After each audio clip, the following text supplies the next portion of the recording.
All right, all right. Good morning, good afternoon, good evening. I don't know where in the world you are at currently right now. So it could be the evening, could be the afternoon, but I am excited today, like I am every single time I get to do one of these podcasts, because they're just, I think we're at, Xander, I think we're at 178 episodes now of this Awesome. podcast. And so it has been, I guess, an enjoy of my life. To be able to talk to people about what it means to live boldly with purpose, and what does that mean in our lives? Because when I think of it as a calling. And there's so many of us that when we're younger, that other people, meaning maybe our parents or aunts or uncles or grandparents, have a design for our life of what they planned it was going to be, and then some of us fall in to whatever that design is or whatever that life is that we believe that they wanted for us. And so, for me, here's what my design was. I wanted to go to stunt school. I wanted to be a stunt man, and I wanted to end up in Hollywood. And my mom's design was, son, you're going to go to college, you're going to get an education, and then you're going to get a good job and be happy. And so I just happened to be, I was a special ed kid, happened to be a pretty good athlete, and had scholarship offers. So now I got really tough. Mom, I'm going to stunt school. Son, you're going to college because somebody else is going to pay for it and you're going to do it. I just happened to enjoy track and field, and so it was good for me to say, okay, I'll go try school out. I'll try it for a year, see if I like it. If I like it, I'll stay. If I don't, I'm going to stunt school. So I literally picked a university that I was going to go to, and you know about Azusa Pacific University, I do. because of its proximity to Hollywood. Yeah.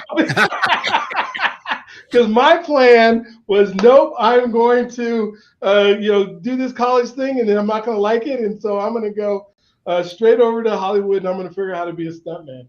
Yeah, And that absolutely. didn't turn out. She was right. I ended up getting my education, and I loved going to school. And it's funny because a couple of the track athletes that I ended up coaching are stuntmen now. So it's like, hey, wait a minute, I missed out. I'm 60 years old, so they won't let me go back and try to do it. But I found other purpose. I found other calling. I've been able to help people.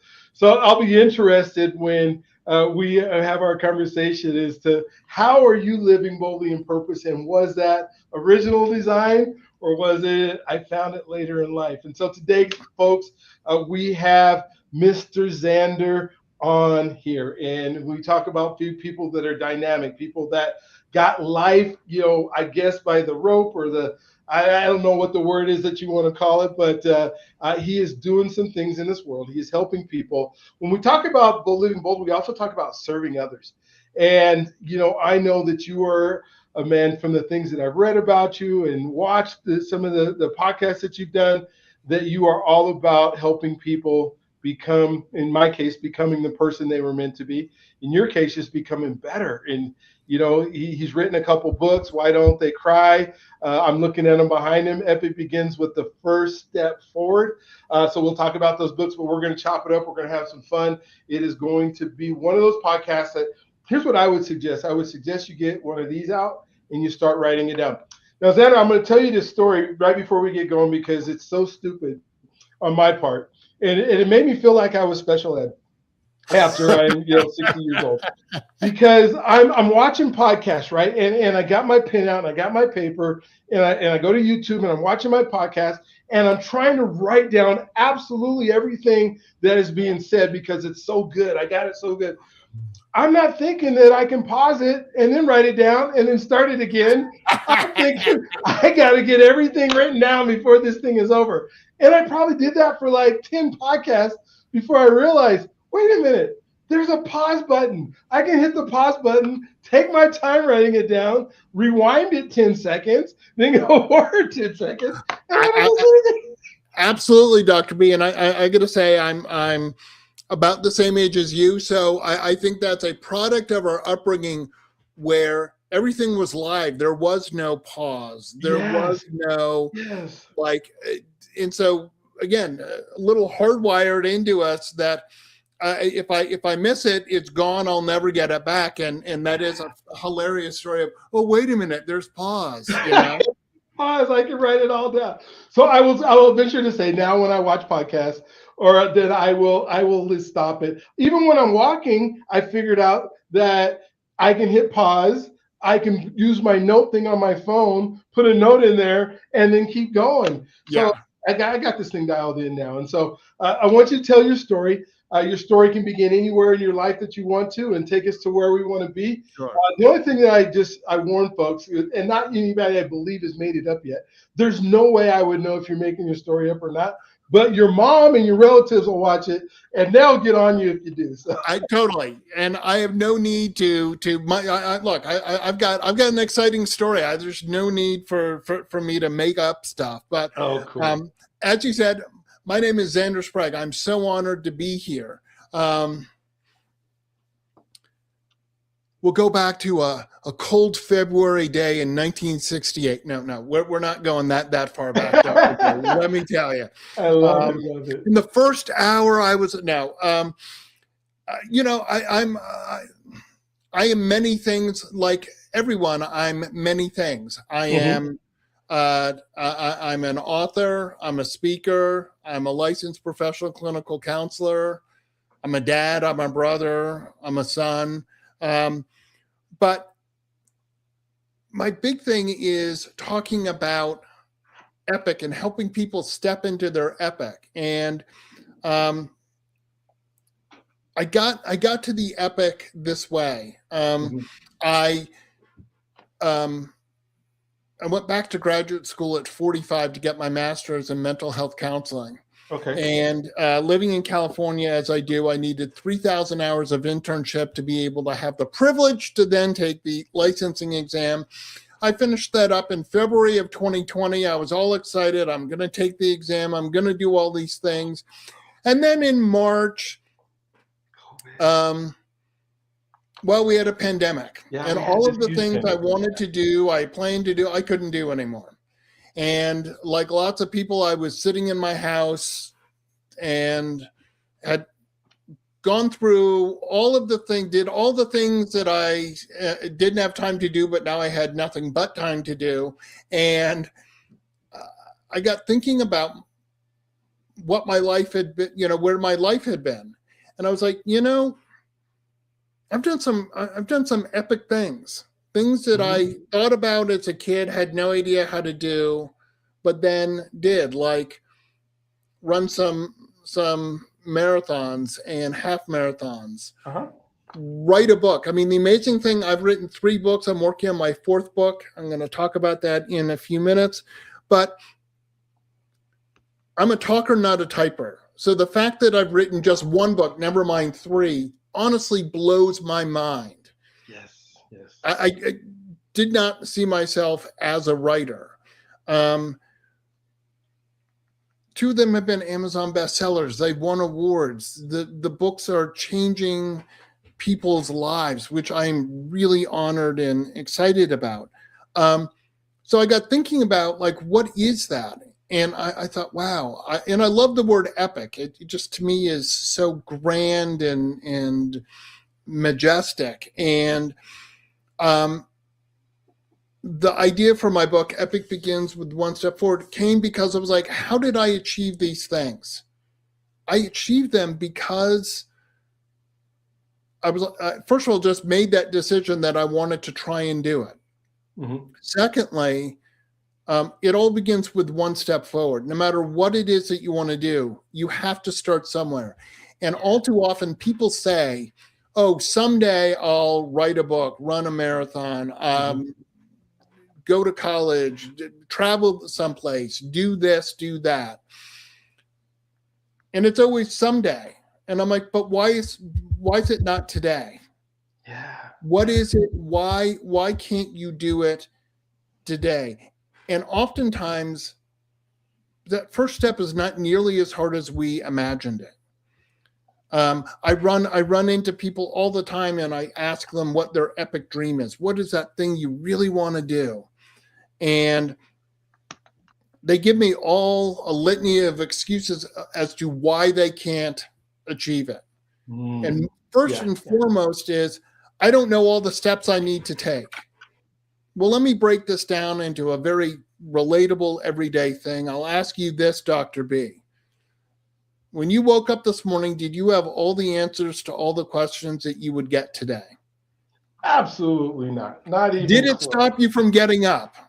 No, not even a No. little bit. So why on earth would you believe that you want to go on this epic journey and say, I can only do it when I have all of the questions, I have all the answers to all the questions that are going to come up? That's not actually how life works.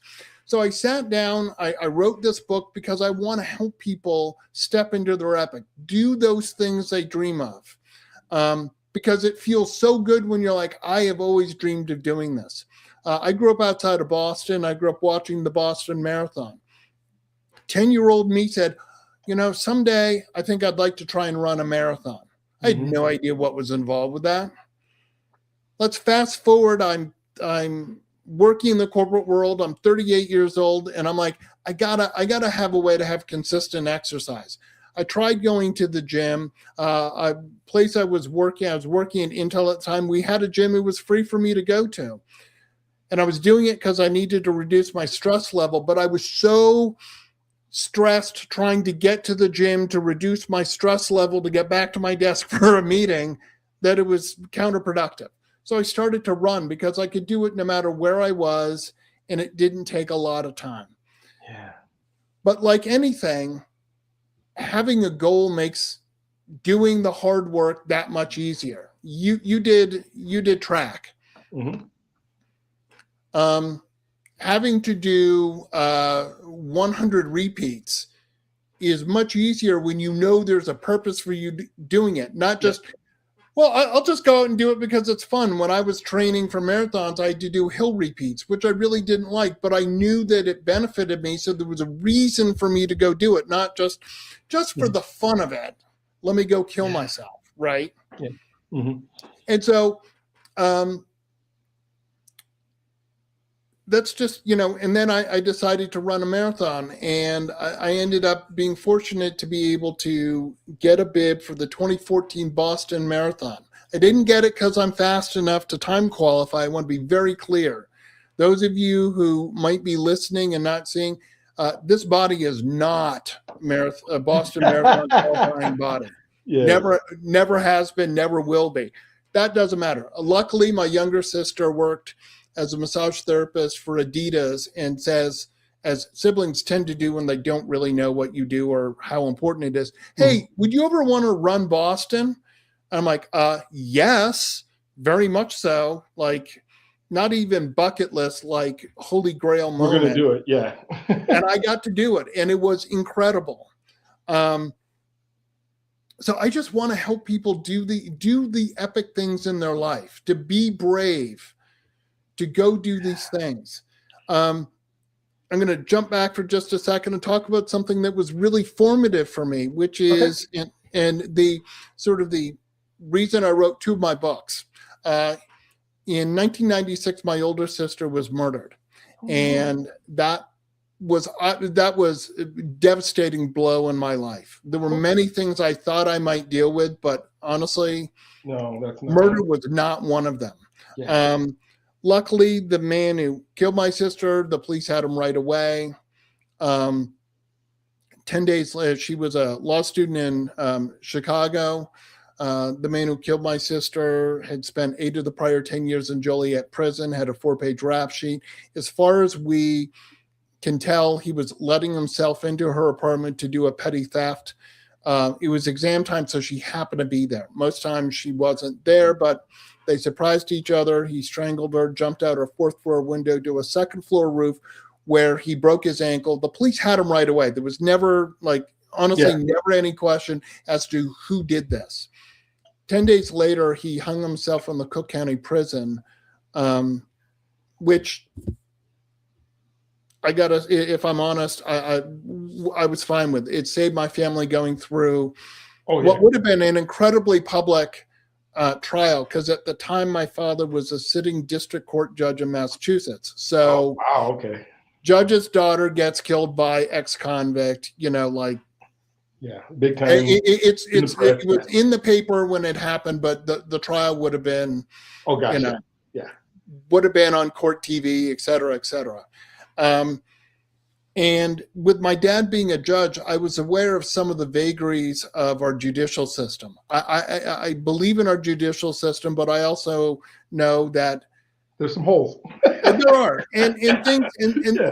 and sometimes people don't do their job the way they should do it, and it's run by people. Stuff doesn't work the way it should, or the way you hope it would. So, but after that, I found being a sibling survivor was incredibly lonely. Everyone, at the time I was living in Boston, as I said, I'm originally from Boston. Lots of people knew my parents. I see me on the street. Oh my gosh, how are your parents doing? But no one asked how I was. And I started to wonder whether my loss was less significant than my parents. Well, the short answer is no. It's equally as significant. It's just different. Yeah, exactly. And the longest relationship we have in our life is with our siblings. And we reasonably expect that it's going to last most of our lifetime. And I was 28, Lucy was 30, my younger sister was 25, and all of a sudden this important chapter ended. So I wrote a book, Making Lemonade, Choosing a Positive Pathway After Losing Your Sibling, to help other sibling survivors, to give a voice to it, because sadly, there is a real dearth of resources for siblings. And I've been working for the last 15 years to try and change that that whole narrative. I want to help change the narrative where when someone dies, the question is not how are your parents doing, but how is the family doing? How are the siblings doing? Yeah. And I wrote another book, you see it over my shoulder, Why Don't They Cry? That's for parents to understand their living child's grief. Okay.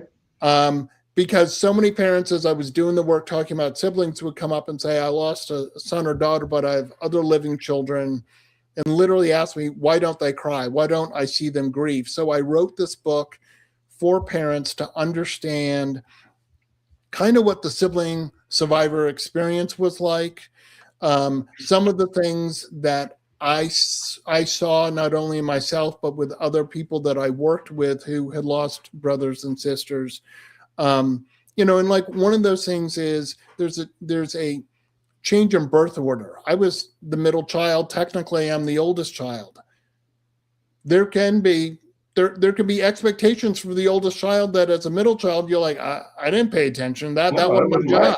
Not my role. Yeah, exactly. And all of a sudden I'm like, I just got a job and the other person's not around for me to ask how to do the job. And I have no idea how to do this job, or I have to change everything. I mean, and this wasn't the case, but sometimes the oldest child is expected to help take over the family business. I'm like, well, I had no intention of taking over the family business, but now I have to. Yeah. So, and so one of my epic journeys is, losing my sister and doing lots of work to help other sibling survivors. I sit on the board of the Compassionate Friends, which is an organization for families that have lost a child or a sibling, and also a grandchild. And I'm the sibling representative. So I'm out there advocating for all my fellow sibling survivors. Wow. Now I got a startling statistic for you, Dr. B. Okay. There are over 1 million new sibling survivors in the U.S. every single year. I bet. Yeah. And that's across all age groups, but it doesn't matter. Here's 1 million plus people, right? I'm coming up on my Making Lemonade first came out in 2008. So here we are 18 years later. That means there's 18 million new plus sibling survivors in the U.S. And it is, as I said, we're everywhere and we're nowhere. It's not like I have a pin or some kind of a hand signal that I can give that walking down the street, and yet I probably pass hundreds of sibling survivors every single week. Of course. Yeah. And And so many people, when I talk to them and I tell them what I do, and they're like, oh, I lost my brother or sister. Sometimes I'm the first person they've got to talk about. And there's something about that shared experience, right? I know about track and field, but if you met someone else who also ran competitively, there's so much that you could talk about and not have to explain. Oh, absolutely. If you and I are talking about it, you can explain to me what it's like to run in a championship race and all of that. And you could be a great storyteller, and I can really see it in my head, but I'm not going to know that experience. I can talk eloquently about what it is to run a marathon, but if you haven't done it, you can't relate. Yeah. So,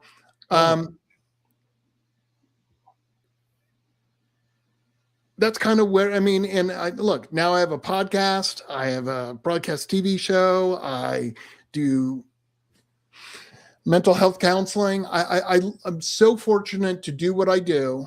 And I have the two sides. I have what's really, I say when I talk about the sibling side, it's like bringing a sledgehammer to a conversation. It just stops a conversation. And, but I am a relentlessly positive person. And that's part of why I love my epic stuff. Cause I'm like, I love the sibling stuff, but talking about death all day is just not, it's sort of counter to who I am. I'm like, I'm this big, happy, joyful person. But let's talk about death, Oh my gosh. I love it. I love it.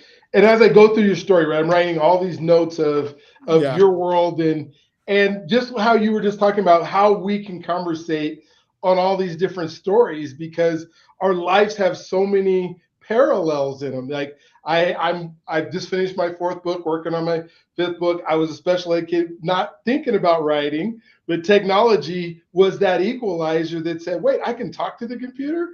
I don't have to type it, and it's going to show up. Dictating is a great thing, isn't it, Dr. B? That's how I'm doing my books. Yeah. My first book was called There Is No Tiger, which is about overcoming overthinking and controlling anxiety.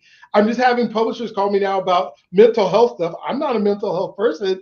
I just happen to work, like when you said 2020, and that's when you got your degree, I was running 2 homeless service facility, and I ended up staying at the facility because I didn't want my wife to get sick when I went home because she had rheumatoid arthritis. So I literally lived at a homeless shelter facility for most of the pandemic. And so I talk about mental health and no doubt into that world. We talked about Sunday, and somebody always told me that Sunday is not on the calendar. Monday, Tuesday, Wednesday, Thursday, Friday, Saturday, there is no Sunday. So you got to get it done right now. And then when you started talking about the sibling, my wife, before I met her, she's the oldest. She has a younger sister, and the middle sister passed away from lupus when she was 16. And then all the stories I get to hear from her parents and from, her sister, and then herself, obviously, because she lost her sister. She was maybe 3 years older than her sister when she passed. And so, and all the anger and all the things, so I'm looking at your book going, oh my gosh, this is something that I need to get her. And so, oh my gosh, yeah. So there's so many things we could talk about. Here's where I want to start.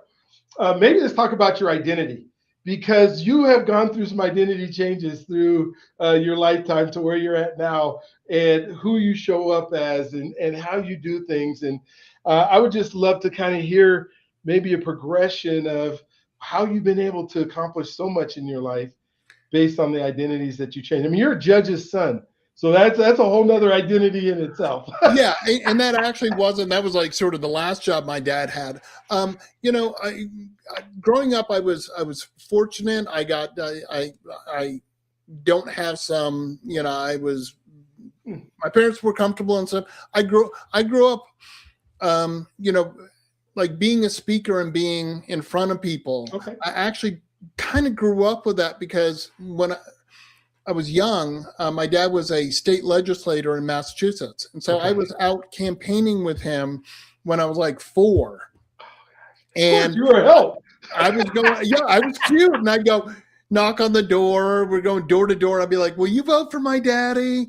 And, but I look back at why I'm so comfortable in front of a crowd is because I grew up being in front of adults, having to talk to adults, interacting. My dad was an incredible storyteller, liked to perform, loved an audience, didn't matter one person or 500. He kind of viewed his courtroom as his own stage where he was center stage. There were times where he's like, well, today, and the audience, I'm like, no, Dad, those are just people who didn't want to actually be in the courtroom, but they're there because they have to be, Jury duty, folks, huh? but even the defendants or whatever are sitting there. Of course, they don't want to be there. They're not the audience. They may have thought what you said is funny, but so I look back and go, how, you said that identity. How did I get here?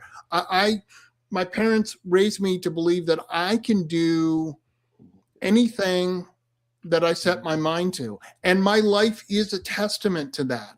Mm-hmm. I majored in history and psychology and spent 22 years in the corporate world, mainly on the tech side. Okay. I had jobs that I had no business getting, but because I believe in myself, I got the jobs.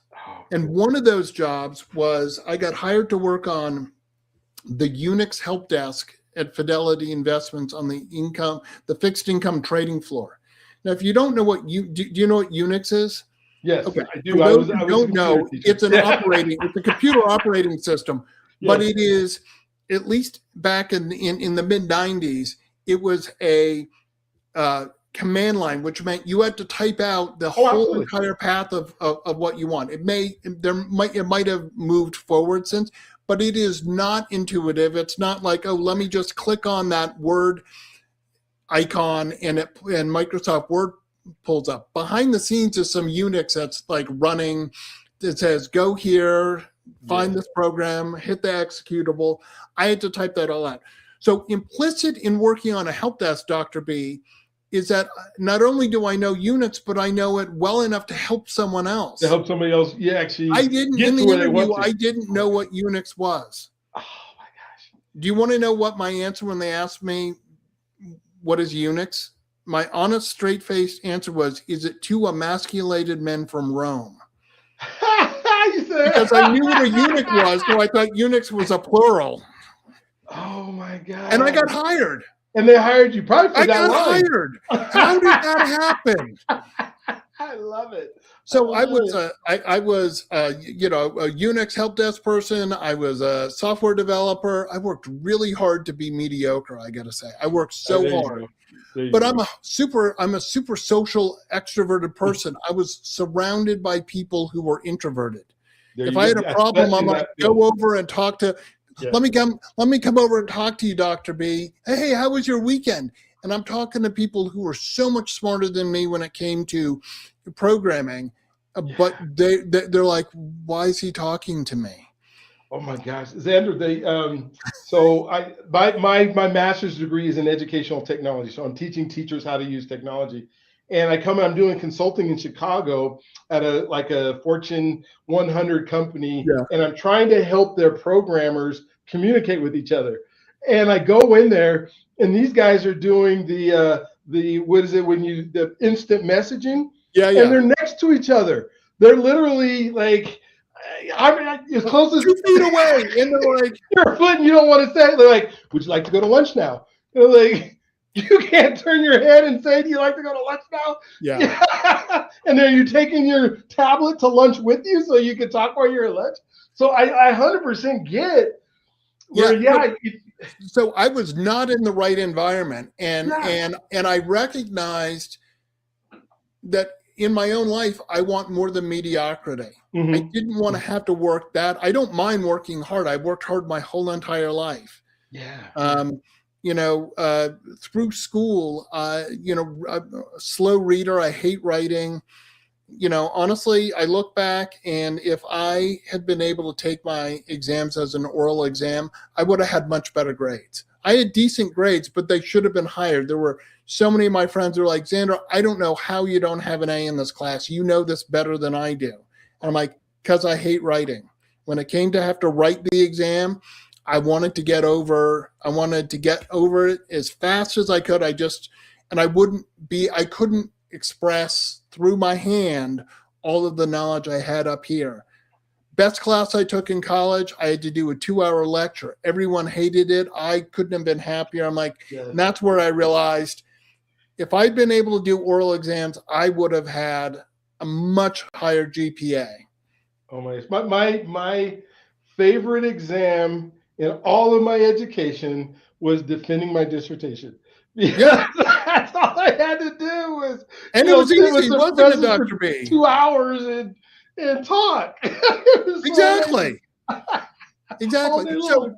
So, all of those different identities and stuff, we all have multiple identities. I can say as a mental health person, we are not just one thing. Absolutely. I sort of talked about that. I'm a speaker. I'm an author. I'm a licensed professional clinical counselor. I'm a dad. I'm a son. I'm a brother. I'm a friend. There are all these different things. And I think that's so important to embrace all the different parts of us. And yes, at different times, we're embracing different parts of our identity. When one part of our identity that's been a big part, and for you were a coach for 30 years. That was probably a big part of who you saw yourself. Now that you're retired, there is those holy moly moments of, now who am I? Yeah. Right? Because a big part, 30 years is a long time to say, here's part of who I am. And it was probably a big part of how you saw yourself. Oh, absolutely. I mean, and literally, it was last 2 weeks ago. So I haven't been that long. It's 39 years. And I've had 39 years. Sorry, and Dr. I've coached 7 Olympians. I've coached national champions collegiately. The high school champions this last 2 weeks ago on Saturday at the state meet. I had a state champion in high jump, a state champion in hurdles that I coached. And I'm like, what the heck am I going to do? But I've been promising my wife, right, for the last 5 years, 6 years, 7 years, this is my last year. This is my last year. And then every year there's one more kid, right? One more student, one more person. I'm glad that I'm able to do other stuff, but at the same time, you're right. What is that part of my identity? I've had an epic career, as you would say, in track and field. How do I make sure that everything else that I do is epic? I feel like I've been an epic dad. I have 8 children. I have 16 grandkids. So I have this epic life, and I know what it means to be a dad. But how, like you said, I want to be I don't want just a mediocre life. Yeah, right? and that answer. I mean, first of all, yes, there are things that are really important to us, and then sometimes we kind of choose that this is ending, and other times they just stop for whatever reason. So, talking about athletes, right? Any number of your top athletes could be really great. They have a great college career going, and then they get an injury that they can't come back from. And let's say it's a really bad pulled hamstring, and they can't get it to heal, right? All of a sudden there's this identity crisis. I have been a track and field person. I hear it all the time and see it in interviews. People who are football players, right? Okay. Their whole identity, honestly, like 90% of their identity has been, I am a football player. Yeah. And then they get an injury and they can't play anymore. Yeah. And the depression that happens, honestly, the identity crisis, this thing that it's the only thing I've known, right? These young men, 25, 26 years old, from the time they were like 5, I'm a football player. And everyone tells me how great I am. Yeah. And now I'm not, and no one's telling me I'm great, and I have no idea what I'm going to do. Yeah. And We all face that. There's I spent 17 years as a technical instructor. I taught people how to use software. I was Mm-hmm. actually pretty good at it. I also got fired a lot because that's the job that companies go, we need to cut. Oh, cut the training department, right? Yeah, And absolutely. I spent 50% of the time when I was in the office educating senior management that I was actually not the person to be firing, right?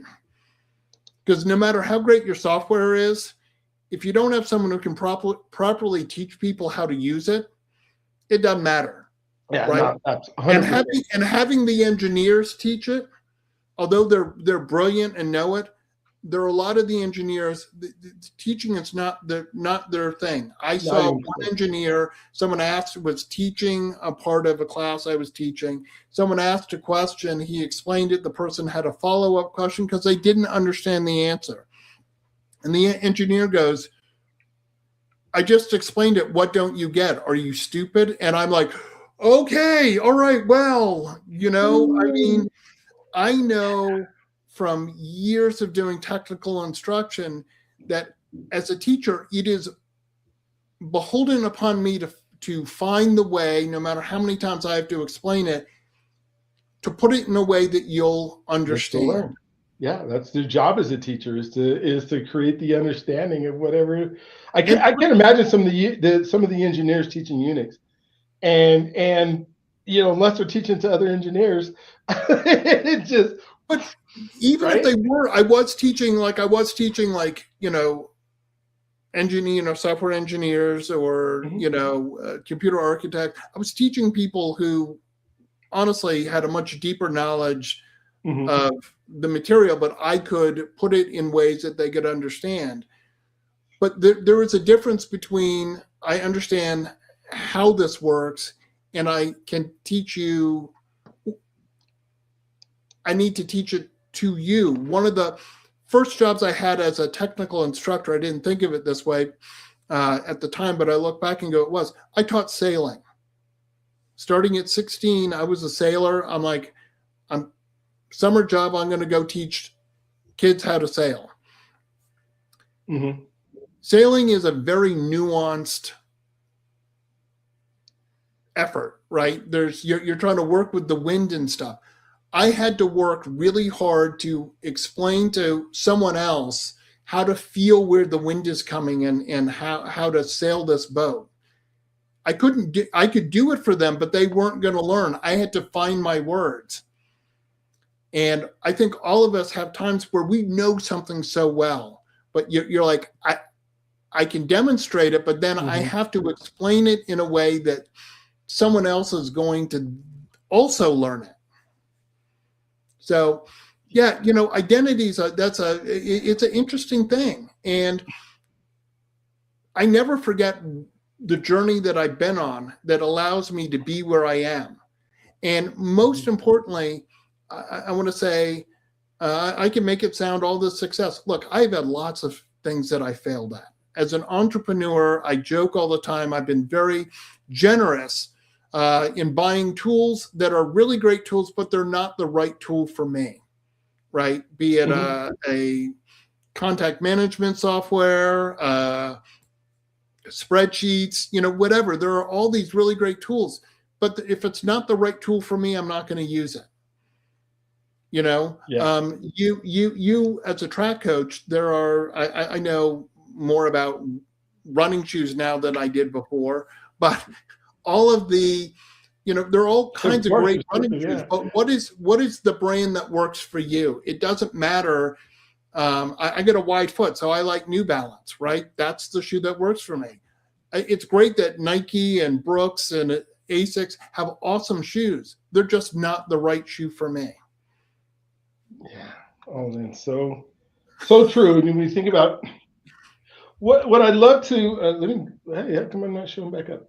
What I love to you're so right. I'm just thinking through that whole process here.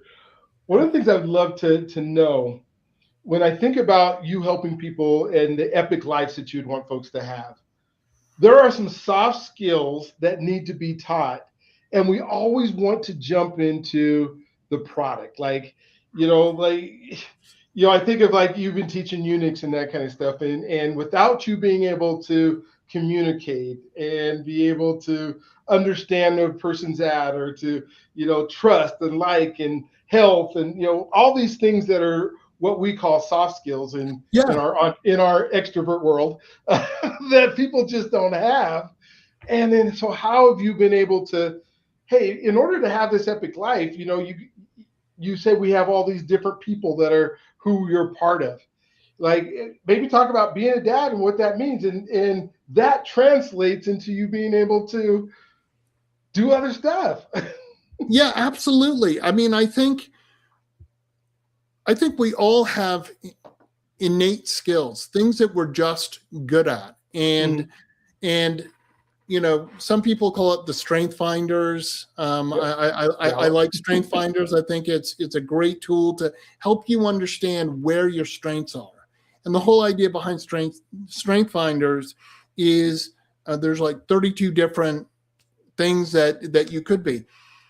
You take this test, you get a list of where you rank on all of them, but you take your top 3 and you're like, I should spend 75% of my day in these areas because they are just innately, they just make sense to you. You're like, I can do that. Mhm. Not surprisingly, I'm a communicator.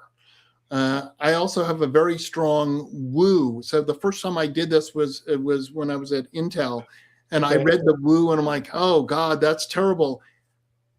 And the manager was like, oh my God, that's awesome. You have a woo. Well, I look back and I'm like, woo basically means I can relate to people and I can get people to come to my side of whatever it is. Mhm.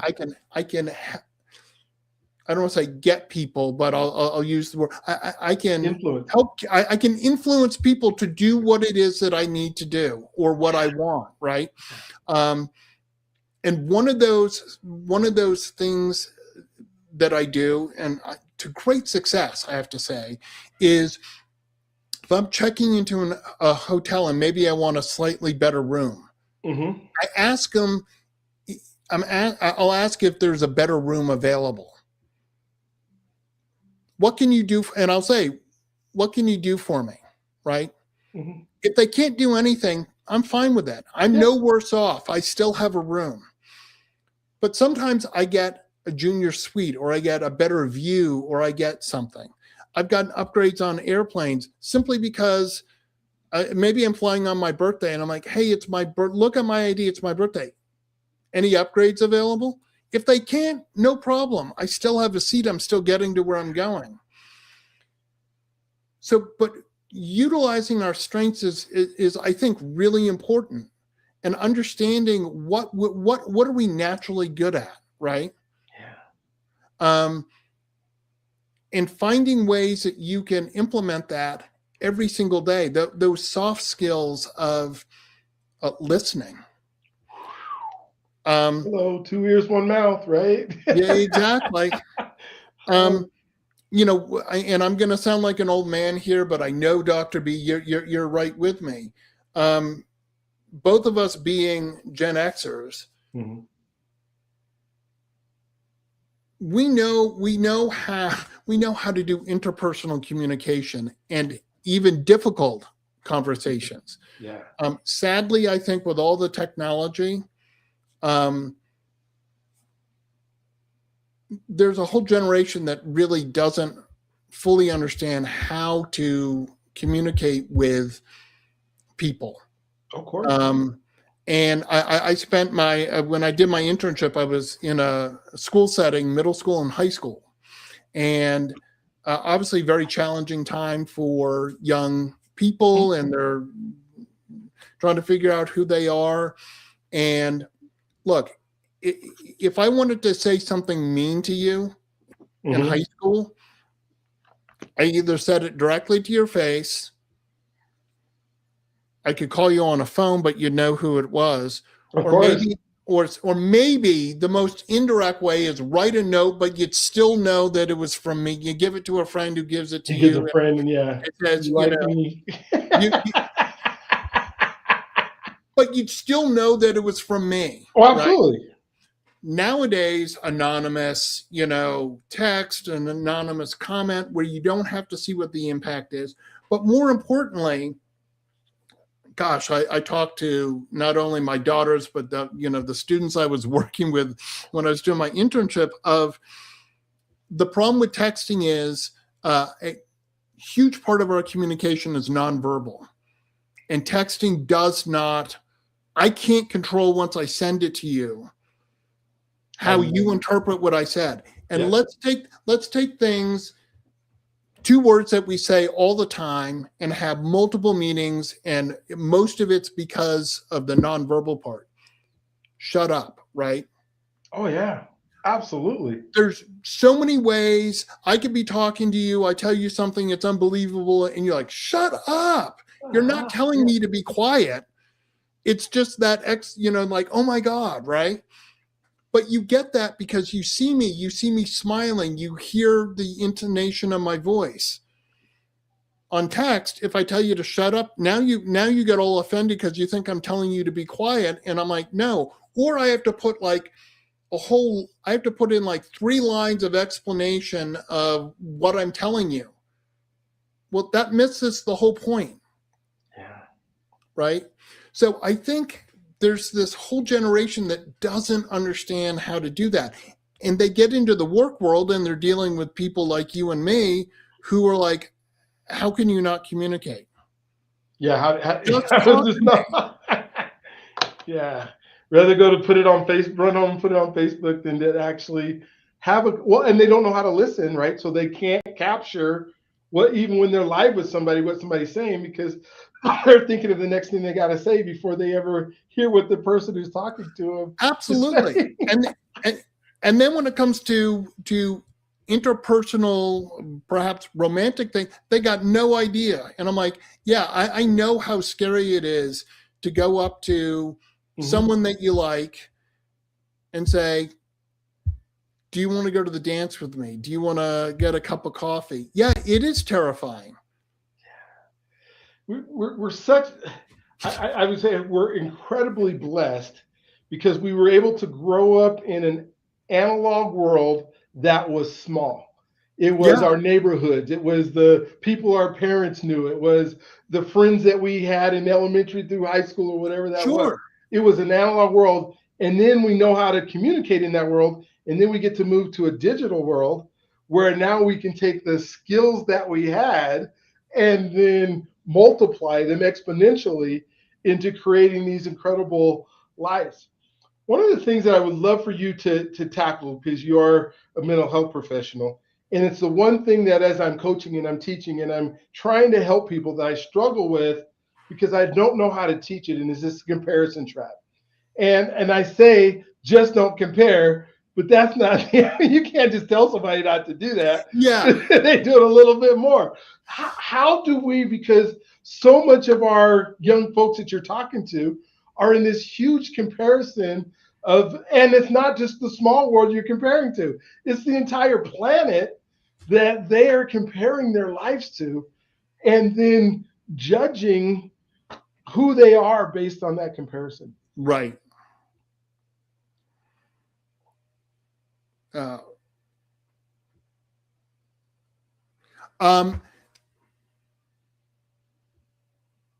I think the big thing is hold on, I'm sorry. No problem. I think the big thing that I try and work with my clients, because I was actually just talking to a client yesterday about this. Oh, good. Which is funny. Which is, first of all, make sure that you're comparing yourself. If you're comparing yourself to other people, make sure it's a fair comparison. So, as a former marathoner, I can look at the East Africans who run marathons at ridiculously fast paces, and I can admire them, but I can also realize that I can aspire to that, but I am not going to be able to run a marathon in 2 hours ever. And so making sure that when you have that comparison and you're feeling bad about yourself, ask yourself this question: what proof do I have that that negative thought is true? Yeah. That's simple cognitive behavioral therapy, right? Like just, and look, I am a firm believer, sadly, the meanest person in our life is ourself. Absolutely. 100%. And I just tell people, stop. You should be your number one cheerleader, your number one fan. Yeah. In my business, if I don't believe in me, how is someone else going to? When we watch advertising, you watch a car commercial, they tell you all the things that are great. They do not come on and go, well, we hope the transmission doesn't drop out at 50,000 miles and we hope the wheels will stay on, right? Yeah. That's not advertising. It's not lying, but it's like that whole comparison of, I didn't get as many likes. I didn't put it up because you want to share the information. Yeah. Right? Exactly. If people like it, great. I can tell you, I'm on social media and stuff like that. I've not yet figured out. I will put up something, think people are really going to like this, and it does okay. And then I just throw some random thing that's going on in my day, and that's the one that gets all the likes. I have no idea how or why. Yeah, exactly. Yeah, it's such a hard thing for folks that has been their life, and that everything is about, I put something up there, and they got to go viral on it, and I keep trying and I don't, and so but they don't see the other people's life, because people are posting their best life. They're not posting all the things that they did to get there, all the things. How about this? What I like to say for that example is, you look at your neighbor's yard and see how green the grass is. Mm-hmm. You don't know what's fertilizing their lawn. Yeah. And implicit in there is a word I don't want to say, but anyway, you don't know what's fertilizing. And the thing is, you look and see their beautiful green lawn. You look at my lawn and go, oh my God, Zander's lawn is so beautiful and green. I look out and go, wow, it's a disaster. Mm-hmm. I need to go clean up the yard, right? Yeah. Same thing. Just different perspective of different perspectives on what it is. Yeah. Love that. Accepting that we all have faults, that we are not perfect. Yeah. Is huge. Yeah. Far from it. Is huge. Yeah. Then what did we talk about today that you want to make sure that, because I asked you a whole bunch of selfish questions. Because you did. No. I feel like I've talked a heck of a lot about me. I want to remind people that epic choices lead to the epic life that you want, and we can all have an epic life. Yeah. In whatever aspect that is, whatever your epic is, step into it. Today is the day. And look, I can tell you, one of the things I learned from losing Lucy was there may not be tomorrow, and I'm not trying to be morbid. Mm-hmm. It's just, we're here. We get one trip around this thing we call life. Mm-hmm. If there's something you want to do, try and do it. And also, if you try and you fail, that's okay. Failure is part of the journey. Mm-hmm. You're not going to get it 100% right. The only thing you're going to fail 100% at are the things that you do not try. Yeah, absolutely. Thank you for sharing that. How do folks get a hold of you and get your books and be able to engage with? If you go to epicbegins.com, you will find my books, you'll find my podcast, you'll find how to get a hold of me. If you Google Zander Sprague with a Z, I am not hard to find. But yeah, epicbegins.com is a great place to find my contact info. I love to talk to people, whether you're a sibling survivor or someone who's like, I want help on my epic journey. Here's what I want to do. As you said at the beginning, I love helping people. it makes, knowledge is useless if we don't share it. I just want to share what I've learned. Yeah. Well, I'll even go a little bit step further is we have access to knowledge, but we don't know how to apply it. We don't know what to do with it when we get it. We got Absolutely. to have people, relationships, right? You do. We do not live in a vacuum. We are by nature a social creatures. Yeah. Let's be social. Let's look up 2 inches from our screens, look around our world, say hello to someone. Yeah. I mean, it's everything. I mean, and then I think that's the difference between our analog world and the world now is our encyclopedias that we had, that was it. We would go there and open that book and we would do our report based on that encyclopedia. Now Absolutely. everybody has all this information and doesn't know how to do anything with it. They can look Absolutely. it up, but that's about it. That's on it.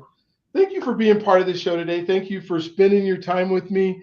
I hope that folks will look you up, that will go see what you got to offer. Maybe just tell us a little bit about what's next. What's next for Zander over the next couple of years? I know you talked about writing another book. Yeah, I'm coming out with a book. It's called Epic Reset, and it's all about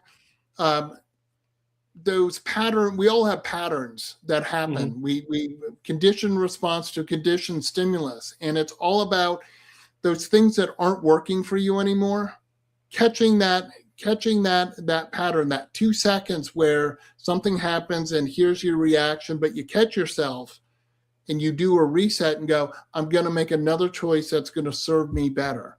So that book is coming out, I'll say, by the end of the year. As you know, Dr. B, writing a book, you can go, oh, it's going to come out, but sometimes the editing process, it just takes longer. That's all I got to say, Gotcha. Oh my gosh. Well, here's what I will promise you folks. I am going to track down Zander. Him and I are going to, this is not our last conversation that we're having. Oh, we got so much more to talk about. He lives out by my kids. I'll show up at his doorstep somehow because I think there's just so much that not only that we have in common, but so much that we want to share that we know will impact folks if we just get a hold of them, if we get to sit with them, if we get to be in relationship with them. This is your first podcast and watching this, please hit subscribe and notifications and all those wonderful things that allow us to be able to just continue to give great content and to give really good, incredible guests that will make a difference and an impact in your life. I absolutely believe that you're God's greatest gift and he loves you. And, if you allow him to, but more importantly, you are born for greatness. And when I hear Zander talk about epicness and that greatness that's inside of you, I hope you're willing to let it out, that you're willing to let it ooze out, jump onto somebody else, because there's somebody else out there that deserves your greatness and the things that you are incredibly good at. So I hope you guys have an incredible, awesome, just incredible, awestruck day today. And we will look forward to talking to you on the next one. You have like 7, 8, 10, 20 words left that you want to just leave everybody with, Zander? I'm just going to say epic choices lead to the epic life you want. Oh, I love it. All right, you guys have an amazing day. Talk to you in the next one.